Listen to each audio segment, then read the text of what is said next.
Yusuf Estes 1944-yili Amerikada Xristian oilada tug'ildi. Uning ota-bobolarimi Xristian diniga o'zlarini bag'ishlagan fidokorlardan edi. U bu oilaning ta'sirida ilohiyatshunaslik kasbida o'qib, oxiri doktorlikka erishdi. U Xristian dinini tadqiq qilish bilan birga Budda dini, Yahudi dinlarini cho'nqur tadqiq qiladi. Yusuf Estes dadasi bilan birga qurilish tijorati qilib, necha 10 million dollar pul topgan bo'lsa-mu, qalbida xushallik topolmayotdi. U qalbini aram topqizish uchun to'xtamay bir ish izlaydi. Bir kuni dadasi uningga Misrdan bir odam kelmoqchi, balkim biz uning bilan turli mollar tijorat qilishimiz mumkin, lekin sana deb qo'yadigan bir ish bor. Biz ko'rishmoqchi bo'lgan u kishi musulmon bir xo'jayin, shundaqdimi ko'rishmasang bo'lmaydi, dedi. Estes keskin rad qilib, "Yo'q, men uning bilan ko'rishmayman", dedi. Dadasining ching turilishi bilan u ko'rishishga ma'qul bo'ldi.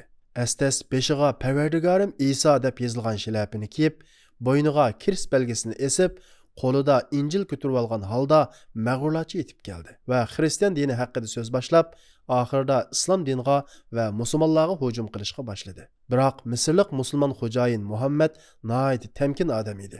Estes uni oilasiga taklif qildi. Estesning dadasi, ayoli va yana bir pop da'vatchilaridan bo'lib, jami 5 kishi bir ustalda jam bo'ldi. Estes bilan dadasi protestant mazhabida, pop katolik mazhabida edi. Ayoli bo'lsa Xristian dinining mutaassib tarafdorlaridan bo'lib, Yahudi diniga moyilliqi bor edi. Ular har biri o'ziga xos muqaddas deb qaragan kitoblarni ochib, Xristian diniy aqidalari bilan o'xshamagan Injil nusxalari haqida bas munozaraga tushib ketdi. Aslida ular Misrlik musulmon Muhammadni Xristian diniga chaqirish maqsadida yig'ilgan bo'lsa-mu, lekin ular fikr birligiga kelolmay o'zaro munozaralashib qoldi. Ularning biri yana birining kitobini ayblaydi va nurg'unlagan xatoliklarni ko'rsatishdi. Muhammad ularning ziddiyatlaridan va Injilning ko'pligidan hayron qilib o'ltiradi. Ular birdilla Muhammadga savol tashladi. "Sizlarning Qur'oninglar qancha?"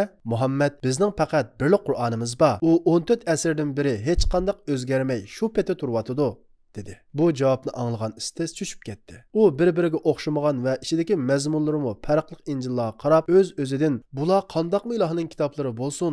Birli vaqtda qandaqmi 3 iloh bo'lsin?"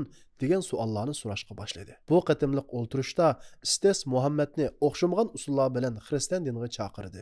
Muhammad: "Agar sizlarning dininglar islom dinidan yaxshi, haq din ekanligini dalil bilan isbotlab berasanglar, men sizlarning dininglarga kirishga roziman", dedi. Ular: "Undaqda sizlarning islomda qancha iloh bor?" deb so'radi. Muhammad uningga: "Qul huvallohu ahad. Ey Muhammad, aytqinki, u Alloh biridir. Hamma Allohga muhtojdir. Allah bola topganmi emas, tug'ilganmi emas, hech kishi uningga tengdosh bo'lolmaydi" degan sura ixlosni o'qib tushuntirib qo'ydi. Ular bu masalada butunlay o'xshamaydigan qarashda bo'lganligi uchun to'lmu hayron qoldi. Estes shu vaqtdan boshlab islom diniga aloqador dalil paket izlashga boshladi. Shundoq qilib 3 oy o'tib ketdi. Uning qalbi islomga moyil bo'lib turadi. Bir kuni Estes Muhammadni o'zi bilan birga musulmonlarning masjidini ziyorat qildirishni talab qildi. Muhammad uni Amerikadagi eng chong islom markaziy masjidiga elib keldi. U musulmonlarning tahorat elish, namoz o'qish ahvollarini kuzatdi va o'ylangandan keyin oxiri shahodat aytib musulmon bo'ldi. "Ashhadu an la ilaha illalloh va ashhadu anna Muhammadan abduhu va rasuluh." Muhammad hayron qilib, "Sen rostullo musulmon bo'ldingmi?" dedi. Estes: "Burunroq musulmon bo'lsam-chu kashki" deb o'ylab qoldim, dedi. Estes uningdan keyingi hayotini so'zlab mundaq deydi: "Ayolim menga keyincha siz bilan birga yashay olmaydigandek qilaman", dedi. Men uning so'zidan hayron qilib, "Meni musulmon bo'ladi deb o'ylab qoldingmi?" dedim. Ayolim: "Amaliyotda men musulmon bo'ldim", dedi qat'iylik bilan. Yotoq uydan chiqib, shu hamon beshimni sajdaga qo'ydim. Meni va ayolimni musulmon qilgan Allohga shukr qildim. Bu dal 1991-yildagi ish edi. Keyin Estesning dadasi va onasimi islomga kirganligini e'lon qildi.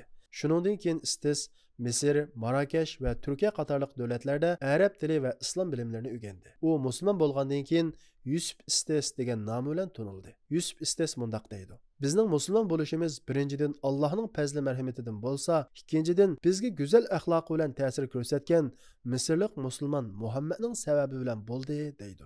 Yusuf Estes mana endi büyük islom da'vatchisiga aylandi. Har kuni nurg'unlagan kishi uning da'vati bilan islom safiga qo'shilyotdi. Germaniyada so'zlagan bir qatimliq leksiyasida zaldagi 1250 kishi musulmon bo'ldi.